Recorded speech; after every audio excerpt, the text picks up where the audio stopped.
Hello everyone, prep IAS में आपका स्वागत है। और जैसा कि आपको पता है कि यूपीएससी सिविल सर्विसेज का जो एग्ज़ाम होता है वो एक बहुत गैम्बल होता है। आप यंग होते हो, मोटिवेटेड होते हो, तैयारी करने के लिए आते हो दिल्ली में या ऑनलाइन तैयारी करते हो, आप खूब पढ़ाई भी करते हो, आप जो बड़े जोश के साथ आते हो भी आईएएस ऑफिसर बनना है, आईपीएस ऑफिसर बनना है। लेकिन over a period of time हम लोगों ने ऐसा देखा है, बहुत सारे बच्चे जो अच्छे पढ़ने में होते हैं अपने स्कूल और कॉलेज में, जब यहाँ पे आते हैं तो फर्स्ट अटेम्प्ट क्लियर नहीं हो पाता, सेकंड अटेम्प्ट क्लियर नहीं हो पाता है। कुछ लोग जॉब कर रहे होते हैं, जॉब के साथ अटेम्प्ट देते हैं, उनके अटेम्प्ट क्लियर नहीं हो पाते हैं। तो जब आप 2-3 बार प्रीलिम्स से फेलियर हो जाते हो तो उसके बाद ना आप अपनी स्ट्रेटेजी पे और अपनी पोटेंशियल पे डाउट भी करने लगते हो। तो इस वीडियो में हम लोग एक्चुअली इन्हीं बहुत सारे टॉपिक के बारे में बात करने वाले हैं कि आपकी स्ट्रेटेजी क्या हो सकती थी, कैसी होनी चाहिए फ्यूचर में, कैसे अपने आप को मोटिवेटेड रखें। आप जिस सोर्स को फॉलो करके रिजल्ट नहीं लेके आ पा रहे हो तो क्या सोर्सेज के अंदर भी थोड़ा बहुत चेंज आप लोग कर सकते हो, किस तरह से प्रीलिम्स और मेंस को बैलेंस आउट करना है, और बेसिकली कैसे हम लोग आके जो है अपनी जर्नी को आगे बढ़ा सकते हैं एक पॉजिटिव माइंडसेट के साथ। तो इन सारे चीज़ों पे हम लोग डिस्कशन करेंगे और उस डिस्कशन में पार्टिसिपेट करने के लिए हमारे साथ प्रशांत जी हैं और हमारे साथ सिद्धार्थ जी हैं, जो कि खुद भी इस प्रोसेस से गुजर चुके हैं, इंक्लूडिंग मी। हम लोग इस प्रोसेस से गुजर चुके हैं, अभी बहुत सारे स्टूडेंट को मेंटरिंग भी करते हैं। तो जो स्टूडेंट एस्पिरेंट यहाँ पे रिपीटिंग, मतलब वो दोबारा से एग्जाम देने की सोच रहे हैं या जॉब भी कर रहे हैं, तो ये वीडियो आपके लिए है। इवन अगर आप फर्स्ट टाइम अटेम्प्ट दे रहे हो तो आपके लिए भी है बिल्कुल, क्योंकि ये चीज़ आपको भी फेस करनी पड़ सकती है, चाहे आप कुछ भी बोलें। यूपीएससी अनएक्सपेक्टेड और रिजल्ट आपके सामने लेके आता है। आप मतलब कितने बड़े 30 मार खाऊं अपने स्कूल और कॉलेज में, तो यूपीएससी गारंटी नहीं है कि आप क्लियर कर पाओगे। तो एक राइट स्ट्रेटेजी और माइंडसेट आपको चाहिए उसके लिए। क्या कहना सर आपका इस बारे में? हाँ सही है, क्योंकि it's an exam that straightens you, सीधा कर देती है। अगर आप में कितना भी एटीट्यूड हो, ठीक है, तो आपको लगता है कि आप नहीं एक फर्स्ट अटेम्प्ट में ही हम क्लियर कर देंगे, दूसरे अटेम्प्ट में ही क्लियर कर देंगे, तो ऐसा नहीं होता है। ठीक है, चैलेंजिंग एग्जाम है, प्रॉबेबली इसलिए तो कहा जाता है कि one of the most difficult exam in the world. ठीक है, तो उसमें चैलेंजेस काफ़ी सारे हैं, रिपीटेशंस आपको करना होता है। ठीक है, तो वही चीज़ें हम डिस्कस जरूर करेंगे, इसमें देखते हैं क्या करना है। बिल्कुल। एंड इसमें सबसे बड़ी बात यही है कि जो डिफ़िकल्टी जो इस एग्ज़ाम में आती है, एक तो होता है कि भाई मेहनत करना है, वो करना है, वो हर कोई ज़्यादातर जो सीरियस सिंसियर है वो करने को रेडी है। बट कई बार जो प्रेशर होता है, पढ़ाई का प्रेशर प्लस एक्सटर्नल प्रेशर, वो इस एग्ज़ाम की डिफ़िकल्टी को मल्टीप्लाई कर देता है। और जो पर्सन इस एग्ज़ाम में उस प्रेशर को हैंडल करना सीख गया, स्पेशली आफ्टर फेलियर, जो रिपीटर्स की हम बात कर रहे थे, उनके ऊपर ये जो प्रेशर है मल्टीपल टाइम्स बढ़ जाता है। तो जो इस प्रेशर को हैंडल करना सीख गया, और रियलिस्टिकली एक वो मोटिवेशन वाली बातें होती है वो अलग होती हैं, बट रियलिस्टिकली कुछ चीजें की जा सकती है जिससे हैंडल किया जा सकता है। तो वही चीज अब हम लोग डिस्कस भी करेंगे। एंड आई होप कि इससे जो लोग देख रहे हैं इसको, उनको they get some practical things, कि जो अपनी प्रिपरेशन में इम्प्लीमेंट करें, उनको लगे कि हाँ यार थोड़ा सा हमारा स्ट्रेस प्रेशर कम हुआ है। राइट। कई बार क्या होता है कि हम लोगों ने देखा है कि कई टॉपर्स ऐसे होते हैं 21-22 साल की एज में फर्स्ट अटेम्प्ट में आप अच्छा रैंक भी ले आते हो, सिर्फ क्लियर करना ही नहीं। कुछ ऐसे होते हैं जो 3-4 साल 5 साल से तैयारी कर रहे हैं, किसी का एक आधी बार प्रीलिम्स क्लियर हो गया, किसी का नहीं भी होता कई बार। तो जिनका नहीं हो पाता है, 2-3 बार एग्जाम क्लियर नहीं हो पाता है, तो एक सबसे बड़ा जो डाउट होता है, जिस तरह की हमारी सोसाइटी, हमारे यहाँ पे जॉब कल्चर है, फाइनेंशियल कंस्ट्रेंट्स भी होती हैं, तो स्टूडेंट्स को बहुत ज्यादा ये रहता है कि सर क्या मेरे पास एक प्लान भी होना चाहिए, क्या सिर्फ मैं फुल टाइम प्रिपरेशन यूपीएससी की करता ही रही हूँ, जबकि एक बहुत ऐसा गारंटी नहीं है यहाँ पे। तो क्या प्लान भी होना चाहिए कि नहीं होना चाहिए? मुझे लगता है सबसे पहले तो अब it will be a long answer, थोड़ा मुझे टाइम दीजिएगा। मुझे let's say will take an example, अभी काफ़ी सारे स्टूडेंट्स हैं, ये स्टूडेंट्स का भी कॉल आता है हमें। जैसे 2-3 दिन पहले एक स्टूडेंट का कॉल आया था कि almost 3 attempt that student has given और एक बार भी प्रीलिम्स क्लियर नहीं हुआ है। ओके, कुछ ऐसे भी सिनेरियो होते हैं कि प्रीलिम्स क्लियर हुआ लेकिन मेंस क्लियर नहीं होता है। तो अगर आप देखें तो 2-3 बार ऐसा अटेम्प्ट आप दे चुके हैं प्रीलिम्स का, लेकिन क्लियर नहीं हो रहा है। तो ये मुझे लगता है इस सिनेरियो में थोड़ा सा डिस्कस करते हैं कि क्या हो सकता है। फॉर एग्जाम्पल, जैसे मुझे तो लगता है कि this is actually time for introspection then, कि आपने इंट्रोस्पेक्ट करना चाहिए यहाँ पे कि why it is not happening. Okay, आप खुद बैठिएगा, बी ऑनेस्ट विथ योरसेल्फ कि क्यों नहीं हो रहा है। ओके, कि आपने 3 बार अटेम्प्ट दे दिया, आपका फिर भी प्रीलिम्स क्लियर नहीं हुआ, व्हाट हैज एक्चुअली हैपेंड। तो मल्टीपल सिनेरियोज उसके हो सकते हैं। Let's say if you are honest with yourself और आपने उसको डिस्कस मन में सोचा है, ठीक है, कि ये रीजंस है, तो सबसे पहले ये रीजन हो सकता है कि आपको लगता है you are preparing but you did not prepare at all with sincerity. ऐसे काफी सारे स्टूडेंट्स होते हैं, ऑलमोस्ट 50% स्टूडेंट्स हो सकते हैं कि जो बस उस प्रोसेस में है, दे आर चीटिंग विथ देयरसेल्फ, लेकिन वो जो बेसिक एस्पेक्ट्स है कि टेस्ट सीरीज को सॉल्व करना, कंसिस्टेंट अपने प्रिपरेशन में रहना, ठीक है। 10 अगर आपके पास फुल टाइम प्रिपेयर कर रहे हो तो उतना टाइम उसके लिए देना, ठीक है। या आप कोई फालतू चीज़ों पे ही तो अपना टाइम नहीं वेस्ट कर रहे हो, तो पहले देखो कि आपने सिंसियरली प्रिपेयर किया था या नहीं, ओके। जो स्ट्रैटेजी आपको बताई है किया था या नहीं, तो उस चीज़ में फिर आपका आंसर क्या है, okay. Let's say you haven't prepared sincerely for 3 we can say 3 years, okay. लेकिन अगर आप ऑनेस्टली खुद से पूछते हो कि नहीं मैंने तो प्रिपेयर 3 इयर्स सिंसियरली किया ही नहीं था, ठीक है, तो उस केस में now you think about yourself कि क्या फ्यूचर में, ठीक है, आप यही करते रहोगे या you can actually change yourself. अगर चेंज नहीं कर पा रहे हो तो एग्जिट फ्रॉम दिस, ओके। दूसरा कुछ कर लीजिएगा, क्योंकि ये कंसिस्टेंसी का गेम है, जैसे आपने पहले भी कहा था कि काफी उसमें अनप्रेडिक्टेबिलिटी है। दूसरा है कि आंसर है कि नहीं I can change my self, okay. तो अगर आपको लगता है चेंज कर सकते हो तो then you should start thinking about कि कैसे हम स्ट्रैटेजी चेंज कर सकते हैं, क्या मैंने नहीं किया था, ये सारी चीजें आप कर सकते हो। ये हुआ फर्स्ट सिनेरियो। दूसरा सिनेरियो ये है कि लेट्स से आपका आंसर ये है कि आपने काफी सिंसियरली किया है, okay, you have done everything, you have given everything, dedicatedly आपने किया, बट आपका प्रिपरेशन में कुछ कमियां थी शायद, we don't know that. Dedication है आप में, कंसिस्टेंसी है, तो उस वक्त फिर देखना कि कौन से सब्जेक्ट्स में मैं वीक हूँ, ओके। आपका स्कोर देखना कि लेट से आपका स्कोर अगर कट ऑफ 90 है तो क्या 80 स्कोर है, तो इस केस में ठीक है, कुछ आपको ये करना है। कब हो सकता है कि स्कोर काफी कम है, फिर क्या करोगे उस केस में आप, ठीक है। तो ये, और you that time may be you need a mentor. कोई भी मेंटर हो सकता है, आपके कोई भैया हो सकते हैं जिन्होंने इंटरव्यू दिया है, कोई टॉपर हो सकते हैं, कोई फैकल्टी हो सकते हैं, उनके साथ जाइए, उनके साथ बैठिए और सोचना कि आपने क्या गलती की है लास्ट टाइम पे, कौन सी चीजें आपने नहीं पढ़ी थी। फॉर एग्जाम्पल लास्ट 2-3 साल में आपने मेडिवल हिस्ट्री पढ़ाई नहीं बिल्कुल, ओके, या फिर ज्योग्राफी का कुछ पार्ट पढ़ा नहीं है, तो अब उसको पढ़ना। तो ये सारी गलतियां आपने ढूंढ के फिर आप आके जा सकते हो।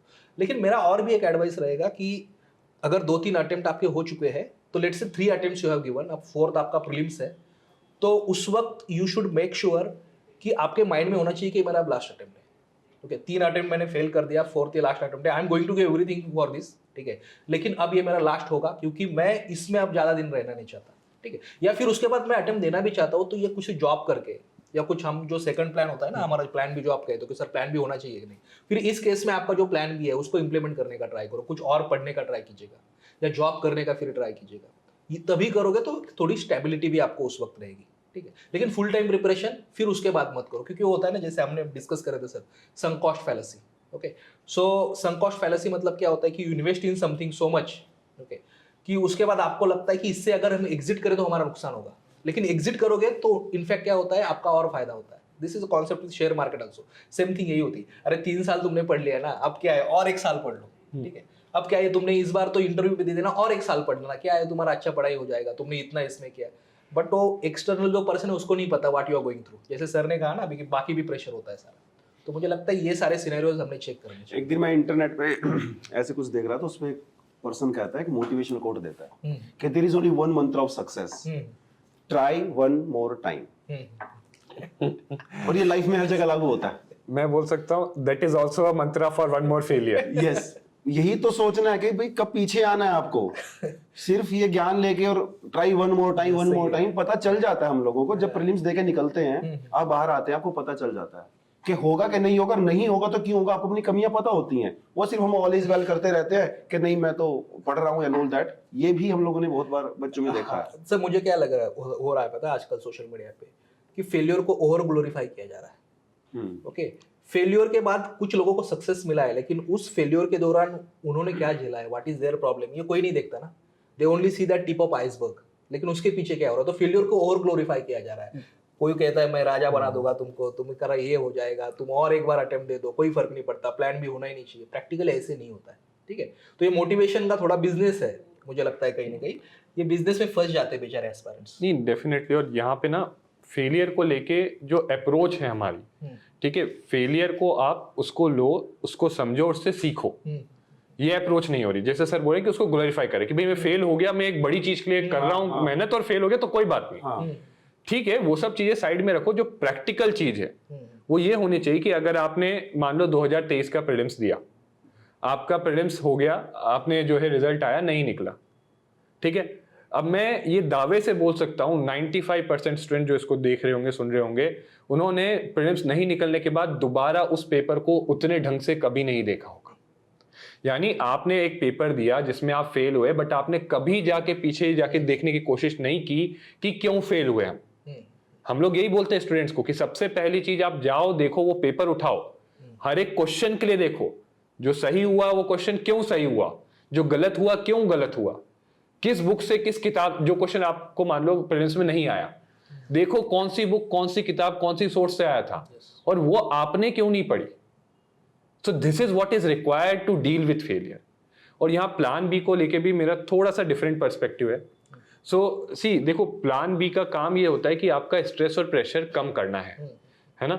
बट कई बार लोग क्या सोचते हैं कि plan B is to replace plan A. नहीं, प्लान ए हमेशा है। प्लान ए में आपने टाइम दिया है डेफिनेटली, बट रियलिस्टिकली रिजल्ट नहीं मिल रहा, ये भी रियलिटी है, उसको एक्सेप्ट करो। और इसीलिए टू रिड्यूस द रिस्क, क्योंकि रिस्क बहुत ज्यादा, जैसे जैसे जैसे शुरुआत में कोई कॉलेज से निकला, यूपीएससी अटेम्प्ट कर रहा है, अगर 1 साल उसका चले भी जाता है, 1.5 साल चले भी जाता है, तो इतना ज्यादा रिस्क नहीं है जो 30s में है। उसके लिए अगर आप पर्सनल लाइफ के फैक्टर्स, प्रोफेशनल लाइफ के, उसका रिस्क जो लूज करेगा वो 1 साल अगर उसका निकल गया, बहुत ज्यादा है। तो उस रिस्क को रिड्यूस करने के लिए होता है plan B. It is not to replace plan. और वही कहना चाह रहा था कि प्लान ए, आप अगर प्लान ए अफोर्ड कर सकते हो, आपके पास इतने ऑप्शंस हैं लाइफ में कि भैया मैं तो यूपीएससी ही करूंगा, मेरे पास 5 साल है, कोई दिक्कत नहीं है, अगर मेरा नहीं भी हुआ 0.1% तो मेरा पीछे बैकअप है। आप प्लान ए करिए। बट हमारी सोसाइटी में कितने मिडिल क्लास बच्चे हैं, अपने जैसे लोग हैं जो मिडिल क्लास से आते हैं, हम लोग तो क्या प्लान ए के ऊपर 2 साल तक काम कर लेंगे, पर उसके बाद आपको अपने बारे में सोचना है, फैमिली के बारे में सोचना है। तो अगर आपकी वैसी सिचुएशन है तो आप फिर ये ऐसे रील्स देख के और ऐसे हाईली मोटिवेटेड होकर ये मत सोचिए कि भाई मैं तो प्लान बी है ही नहीं, चाहे आपके घर में कितनी प्रॉब्लम हो रही हो, आपकी लाइफ में कितनी स्ट्रेस हो, मैं तो यूपीएससी पे ही फोकस करूंगा। तो वो एक प्रैक्टिकल एडवाइस तो बिल्कुल भी नहीं है। अगर आप पर्सनल लाइफ में स्ट्रेस है आपको, आप डिप्रेशन में जा रहे हो, आपकी फैमिली इश्यूज हैं, ये गारंटी की बात है आप एग्जाम पे फोकस कर ही नहीं पाओगे, आपका आउटकम आ ही नहीं पाएगा। तो कहीं ना कहीं से तो आपको सेटिस्फाई होना ही पड़ेगा, और आप हर चीज भी नहीं दे सकते हर चीज को। नहीं, हमें समझना चाहिए ना। देखो, those people who are coming for UPSC exam, वो कोई काफी रिच फैमिली से नहीं आते। If you are really rich, you don't have to be in this particular field at all. ठीक है, आप कुछ अच्छा बाकी कर लोगे लाइफ में। ठीक है, जनरली मिडिल क्लास से काफी सारे स्टूडेंट्स होते हैं, और नॉट ओनली मिडिल क्लास, कितने सारे किसानों के भी बच्चे होते हैं। मैंने देखा है कि उनके माँ बाप जो होते हैं किसान होते हैं। ठीक है, 1-2 एकड़ बस उनकी बीघा या कुछ जमीन होती है, लेकिन फिर भी उनको लगता है कि माई सन और daughter will do something, and that's why they will take loan, उधार लेके एक्चुअली वो दिल्ली भेजते हैं या फिर ऑनलाइन क्लासेस उनकी होती है। तो इस केस में हमने देखना ही चाहिए कि something should be there with you, कुछ तो प्लान बी, या कब एग्जिट करना है। You should always try to थोड़ा सा एग्जिट करने का हमने ट्राई करना। कुछ बच्चे जाते हैं प्लान बी पे, आपने 3 साल तैयारी किया, प्लान बी पे चले गए, आपने जॉब किया, अब बच्चे का सवाल उठता है कि सर मेरे जॉब में इतना टाइम जा रहा है, मेरा जॉब करते करते मुझे यूपीएससी के लिए पढ़ने का टाइम नहीं मिल रहा है। इवन कई बच्चे ऐसे आते हैं कि भाई सर मैं तो जॉब करता हूँ, मुझे न्यूज़पेपर पढ़ने का टाइम भी नहीं है, अब मैं करूँ तो क्या करूँ। मैंने तैयारी किया, नहीं हुआ, मुझे फाइनेंशियली अपने आप को सपोर्ट करना है, मैंने जॉब शुरू किया, अब जॉब शुरू कर रहा हूँ तो यहाँ के लिए टाइम नहीं मिल रहा है।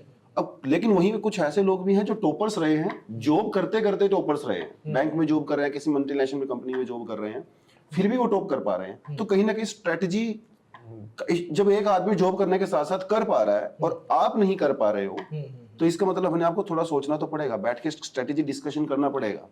तो जॉब के साथ या बिना जॉब, यूपीएससी दोनों ही केस हमारे पास आते हैं। आप इसके बारे में क्या सोचते हो कि जॉब के साथ पॉसिबल है, देखो, या फिर आपको बिना जॉब के ही यूपीएससी की तैयारी करना पूरी तरह से?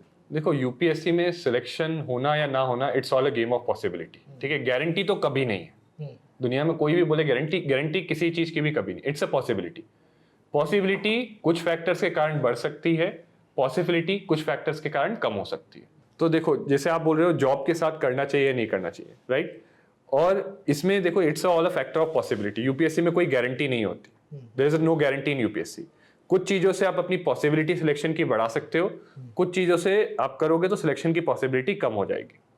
अब जॉब में आप हो तो आपके पास कुछ सर्टेन एडवांटेजेस हैं। आपका सबसे बड़ा एडवांटेज है कि आपका प्रेशर कम रहेगा, आपको प्लान बी की टेंशन नहीं लेनी।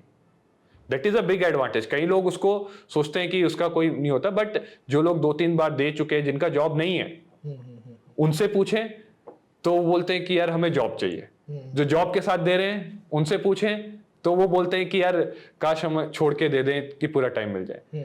सो यहाँ पे हर किसी को अपना स्ट्रेंथ और वीकनेस देखना होगा अपने हिसाब से। अगर आप फाइनेंशियली वेल ऑफ हो, आपने अपना जॉब करते फंड सेव कर लिया है, या फिर मान लो आपका पहला ही अटेम्प्ट है, पहले जस्ट आउट ऑफ कॉलेज आप हो, पहले अटेम्प्ट है, तो यूपीएससी को एक अटेम्प्ट फुल हार्टेड पूरी लगन और मेहनत के साथ तो देना ही चाहिए।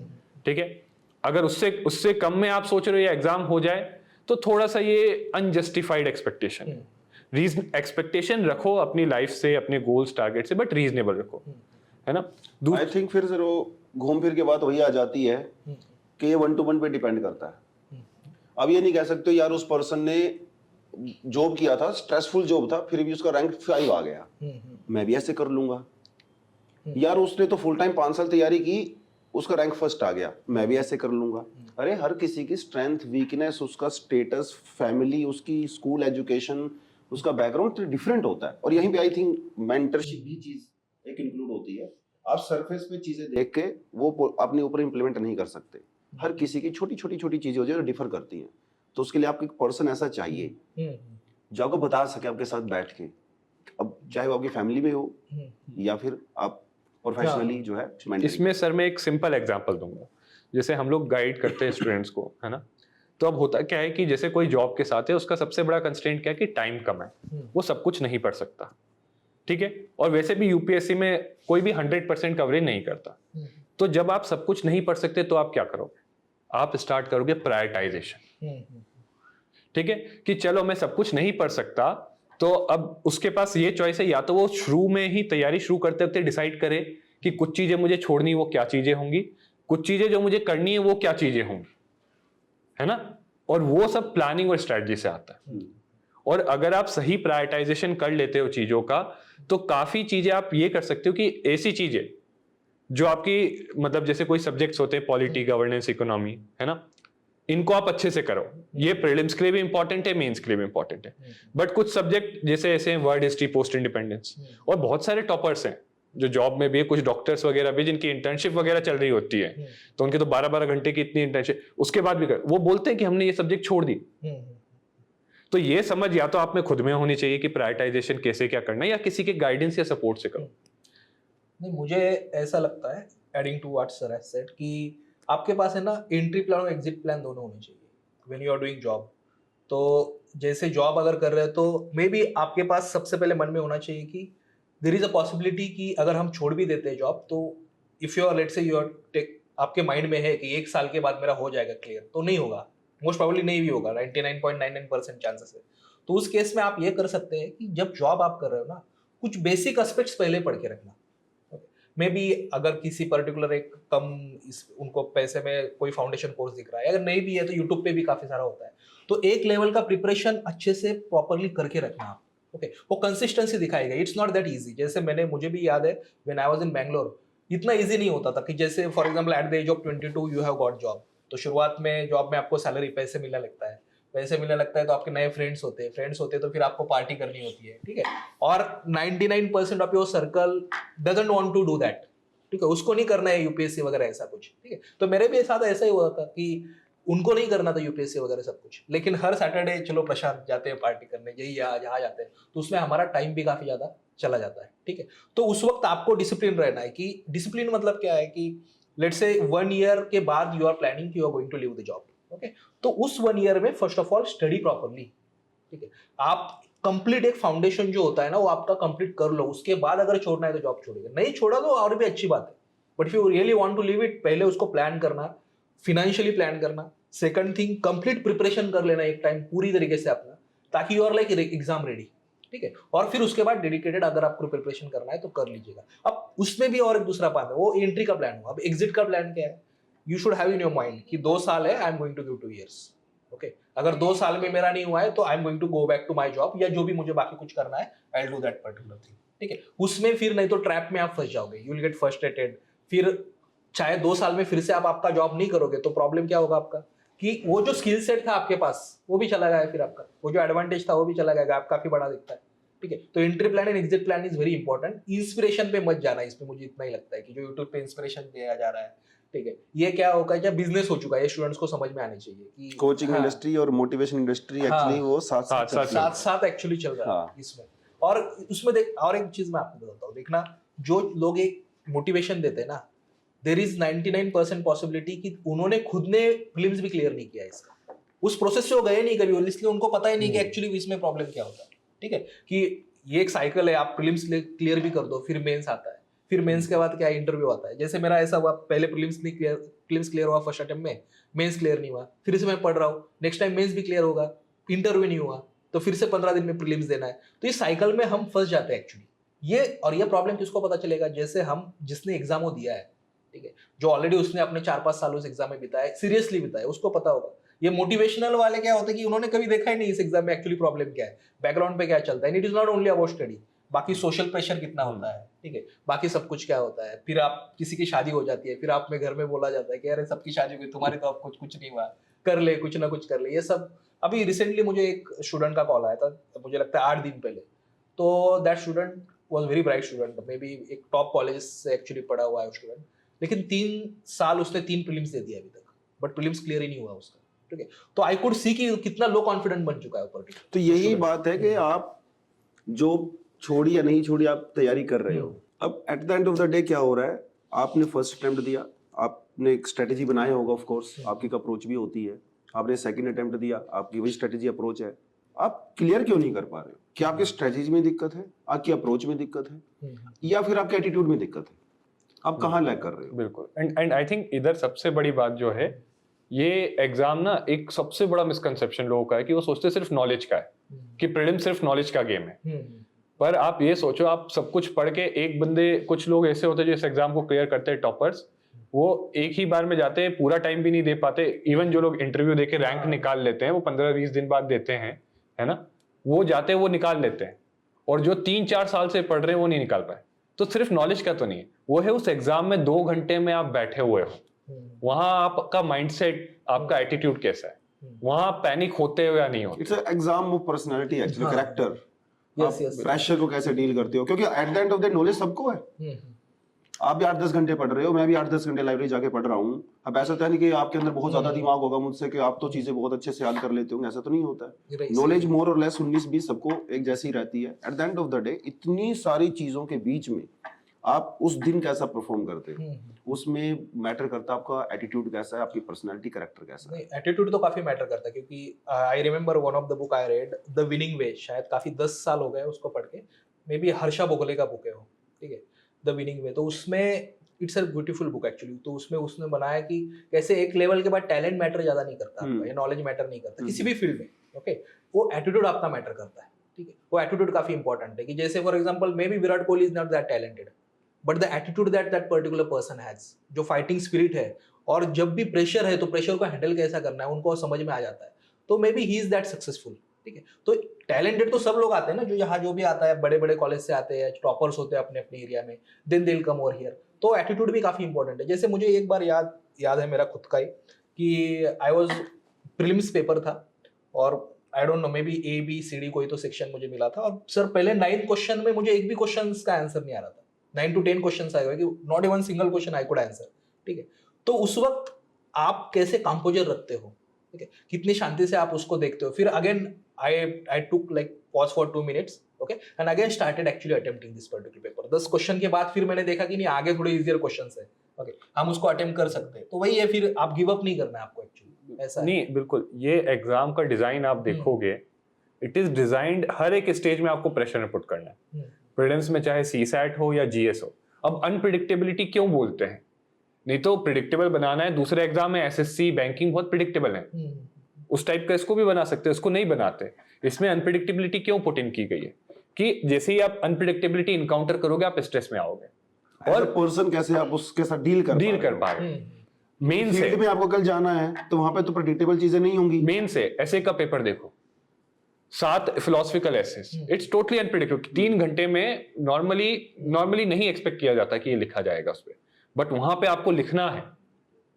20 क्वेश्चन 3 घंटे में, एथिक्स का पेपर, 20 क्वेश्चन आपके, इतने मतलब बड़े बड़े क्वेश्चंस होते हैं। और फिर इंटरव्यू, 5 टॉप ब्यूरोक्रेट्स मतलब आपसे, आपके बैठे होंगे पैनल में, आपसे कुछ ना कुछ पूछ रहे होंगे। At every stage there is pressure.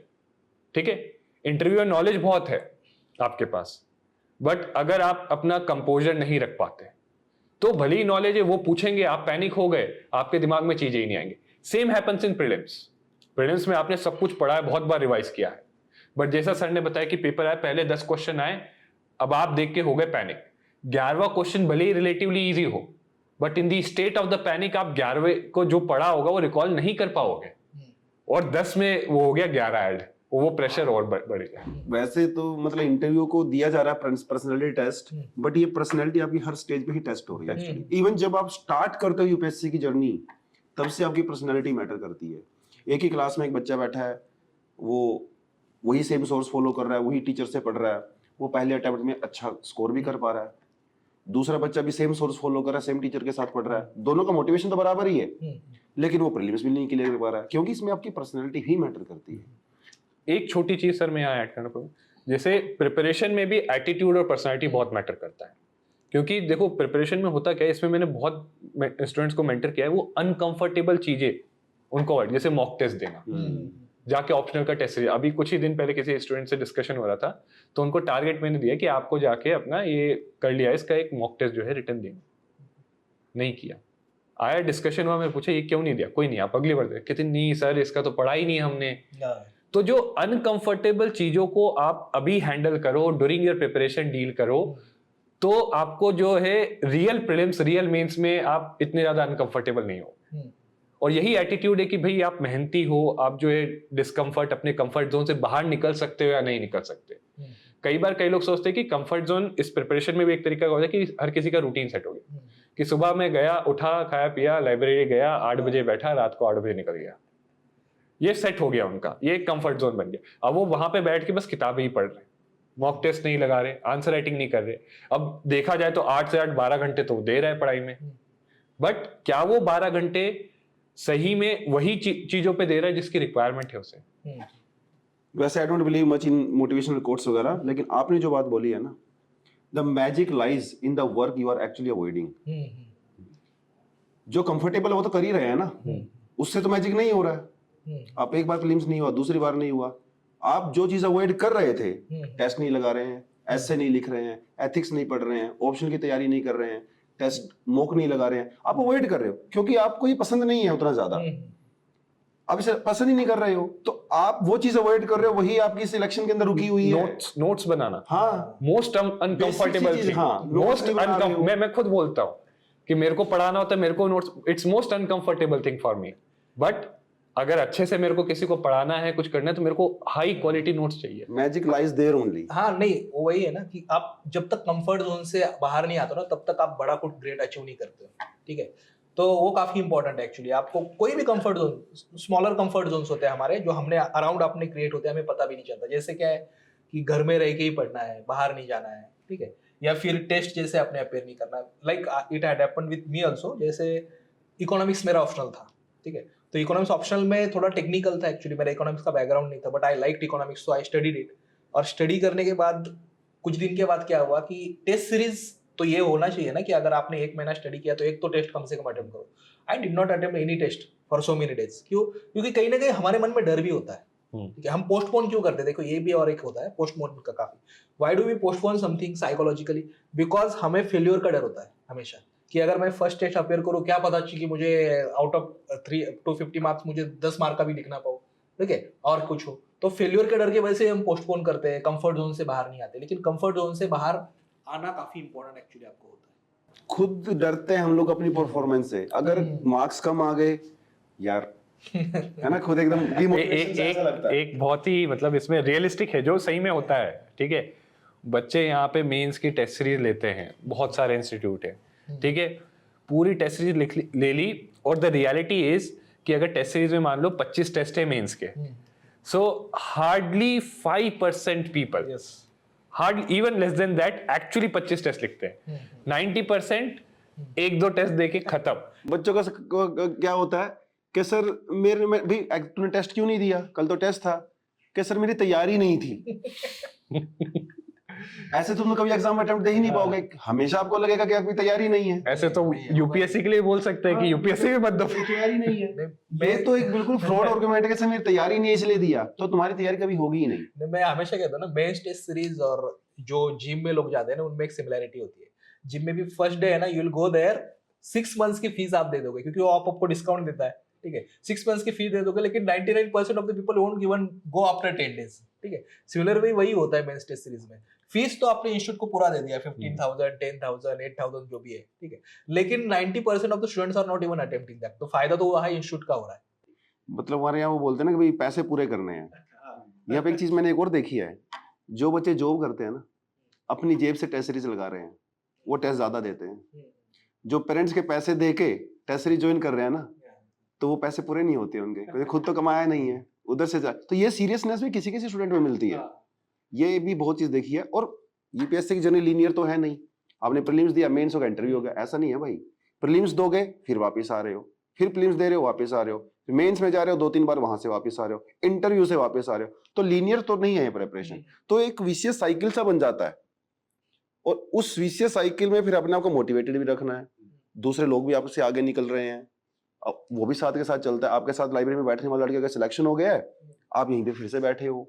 आप बल्कि उसने पहला इंटरव्यू दिया, वो क्लियर भी हो गया, आपने 2-2 इंटरव्यू देके बैठे हो। आपके प्रीलिम्स नहीं क्लियर हुए 2-3 बार, आपके साथ बैठ के पढ़ता था, वो अच्छा नंबर भी लेके आ रहा है। तो ये विशियस साइकिल है कि बड़ा अजीब सा, प्रीलिम्स और मेंस इंटरव्यू घूमते रहते हो। इस पूरी प्रोसेस के अंदर अपने आप को कैसे, मतलब मैं तो कहूँगा अलाइव कैसे रखना है इस पूरी चीज में। बहुत बार गिव अप करने का मन करता है, लेकिन आप गिव अप कर नहीं पाते हो, क्योंकि आप ये दलदल सी हो गई, इसमें फंस गए हो। अभी आपको क्लियर भी करना है, क्योंकि आप नहीं चाहते कि आप 3-4 साल यहाँ पे लगा के फिर अपनी फैमिली को बोलो कि देखो मुझसे तो नहीं हो पाएगा। इतनी भी हिम्मत बहुत कम लोगों में होती है जो बोलें कि मुझसे नहीं हो पाएगा, मैंने तैयारी की कोशिश कर ली है, अब रहने देता हूँ। वो सबकी बस की बात नहीं है। तो ये जो विशियस साइकिल है प्रीलिम्स मेंस में, उसके बीच में अपने आप को कैसे रखें हम लोग तैयारी के लिए, प्रिपेयर अपने आप को। देखो ये विशियस साइकिल है। अब खैर रिपीटर्स नहीं, बट अगर कोई बिगनर सुन रहा होगा तो उसको मैं ये बोल सकता हूँ कि पहली चीज तो prevention is better than cure. कि आप पहले फंसो ही मत। कैसे नहीं फंस सकते, और इसी के लिए बोलते हैं कि भाई आप शुरुआत सही करो। कई लोग जैसे अभी भी तैयारी शुरू कर रहे हैं, ठीक है, वो पूछते हैं कि हम 24 का अटेम्प्ट दें या 25 का अटेम्प्ट दें, ठीक है। मैं उनको बोलता हूँ कि आप कायदे से सोचो, आपने अभी ना ऑप्शनल चूज किया ना कुछ किया, 6-7 महीने बचे, इतने में आप सब कुछ तो कर नहीं सकते। कहते नहीं सर हमें देना है फिर भी। अब मैं बोलता हूँ, उनसे पूछता हूँ कि देखो अगर आप 24 दोगे, आधी तैयारी से प्रीलिम्स निकल भी जाता है, मेंस प्रिपेयर नहीं होगे, फंस जाओ, ठीक है। तो पहली चीज तो है कि जल्दबाजी ना करो। कई बार आप आराम से 1 साल एटलीस्ट पीछे का जो है टाइम देके चलो। जो लोग रिपीटर्स हैं उनके लिए भी यही सजेशन है कि अगर ऐसी साइकिल में फंसे हुए हो तो गैप ले लो, टेक अ गैप। क्योंकि और इसमें बड़ा वो रहता है कि गैप भी नहीं ले पाते कई लोग ना, क्योंकि जस्टिफाई कैसे करें गैप को। बट यहाँ पे थोड़ा सा आपको मोटी चमड़ी होना पड़ेगा। देखो लोगों का काम है कहना, वो तो कहते रहेंगे, ठीक है।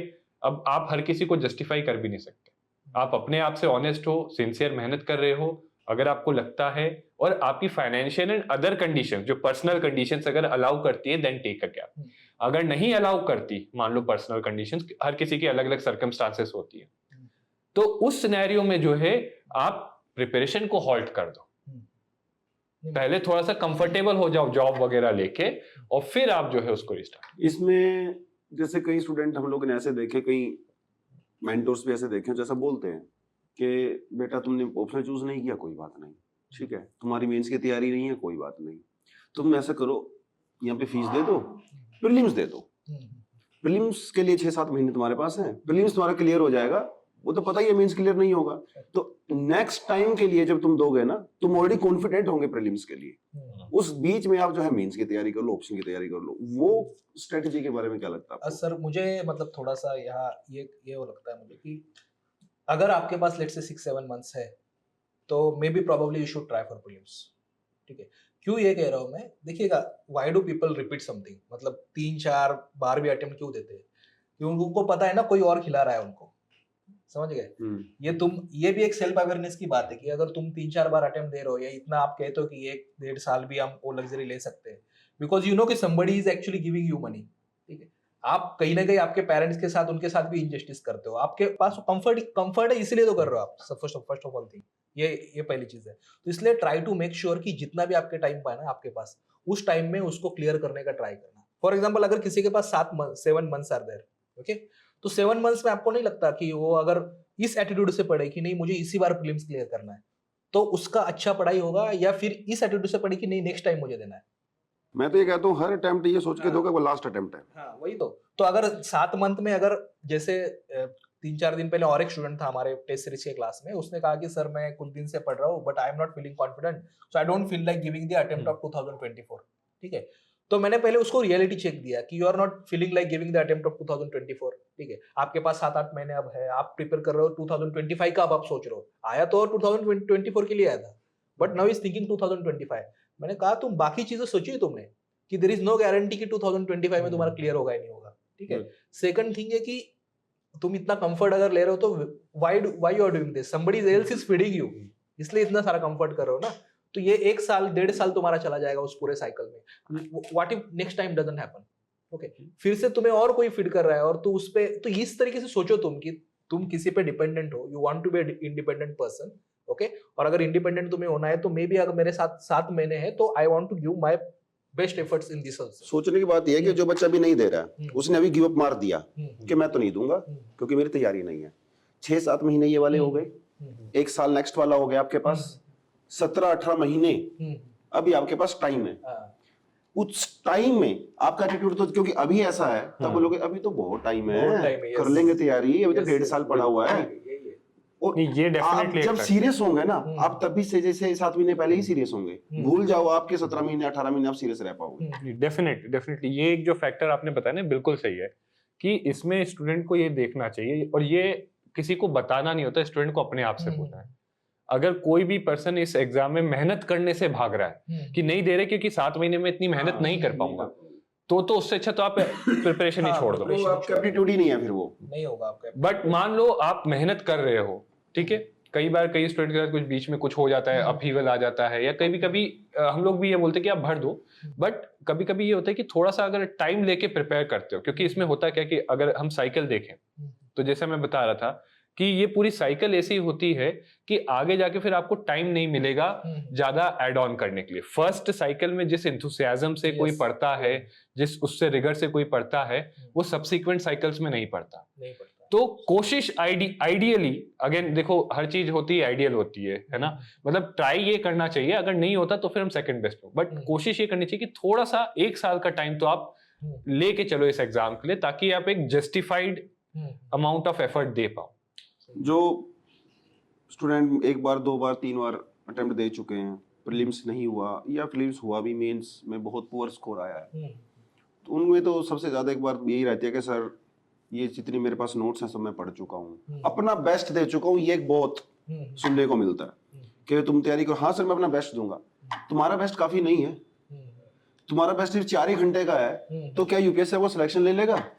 अपने बेस्ट को स्ट्रेच करो ना आप लोग। नहीं बिल्कुल, यहाँ पे एक पॉइंट मैं ऐड करूंगा ना, जो लोग ऐसा कहते हैं ना, कई बार क्या होता है वो बहुत ओपन नहीं होते दूसरों के एडवाइस, दूसरे पर्सपेक्टिव पे, और इसीलिए इसमें हम प्रिपरेशन में बोलते हैं कि आप हमेशा मेंटर या कोई गाइड या एक एक्सटर्नल पर्सपेक्टिव, क्योंकि देखो ये एक सिंपल चीज है, मेरा लिखा हुआ आंसर मुझे हमेशा अच्छा लगेगा, तभी हम गंदा खाना भी आपको लगे बड़ा टेस्टी बनाया यार, तुम तो शेफ बन गए हो, दूसरे का तो जरूरी है ना, उसी को इवैल्यूएशन ही तो बोल रहे हैं। बिल्कुल, और वो भी इवैल्यूएशन आप किसी क्रेडिबल पर्सन से लो, ये भी नहीं बोल रहे कि भाई किसी रैंडम पर्सन से मार्केट में जिसने दूसरे, आपने चलो मेंस दिया, दूसरे आप उससे सजेशन में जिसने प्रीलिम्स भी नहीं दिया। इसमें प्रॉब्लम एक और क्या होता है मैं बताता हूँ आपको। लेट्स से आपने अगर 1 बार इंटरव्यू दे दिया आपने, ठीक है, you have appeared for mains, फिर इंटरव्यू दे दिया, फिर से मेंस अपियर किया, फिर से इंटरव्यू दे दिया, तो एक 2-3 अटेम्प्ट के बाद है ना, आप में भी वो थोड़ा सा ये आ जाता है कि ये कैसे मैं किसी को दिखाऊं और ये पेपर चेक करवा लूं, ठीक है, क्योंकि अब हो सकता है कि आप उतने ऐसे अच्छा नहीं लिख पा रहे हो, बट आपकी तो पूरे मार्केट में ये है कि तुमने तो इंटरव्यू दिया 2 बार, अब तुम कैसे अपने ऐसे चेक करने दोगे अपने किसी दोस्त को, क्योंकि तुम्हारी तो इमेज बनी हुई है ना, वो इमेज तुम्हें एक्चुअली वहां कहीं ना कहीं क्रिएट करनी। ये हुआ है मेरे साथ भी actually, but then again we learn through this. मेरे पास भी ऐसा हुआ एक्चुअली, दूसरे बार इंटरव्यू देने के बाद तो मैंने फिर से सोचा उसी के बारे में कि चलो नहीं ऐसा नहीं है, अब इस बार लाइक अ बिगिनर, ठीक है। तो जब मैं टेस्ट सीरीज किसी इंस्टीट्यूट की लेने गया उस वक्त तो मैंने उनको बताया नहीं कि मैंने इंटरव्यू दिया, कुछ दिया, नथिंग, ठीक है, कहा कि बिगिनर हो, अभी फर्स्ट अटेम्प्ट दे रहा हूँ, इस बार फर्स्ट टाइम एक्चुअली मेंस दे रहा हूँ, ओके। अब मुझे पता था कि ये शायद जो चेक कर रहा है वो may be is less qualified than us, but still वो सजेशन तो सही दे सकता है ना, ओपन माइंडेड होना चाहिए ना, एक्सेप्ट करो आप के लिए, ठीक है, आपसे भी बेटर हो सकता है वो भी। जैसे अब यस्टरडे कभी देख रहा था मैं सचिन तेंदुलकर जी का कि व्हेन लाइक जब धोनी कैप्टन बन रहे थे तो उस वक्त सचिन को भी पूछा गया था कि गांगुली वाज नॉट देयर, तो अब क्या आप कैप्टन बनोगे क्या? तो सचिन, अब वो एटीट्यूड तो नहीं रखा ना उन्होंने कि मैं तो इतना सीनियर प्लेयर हूँ।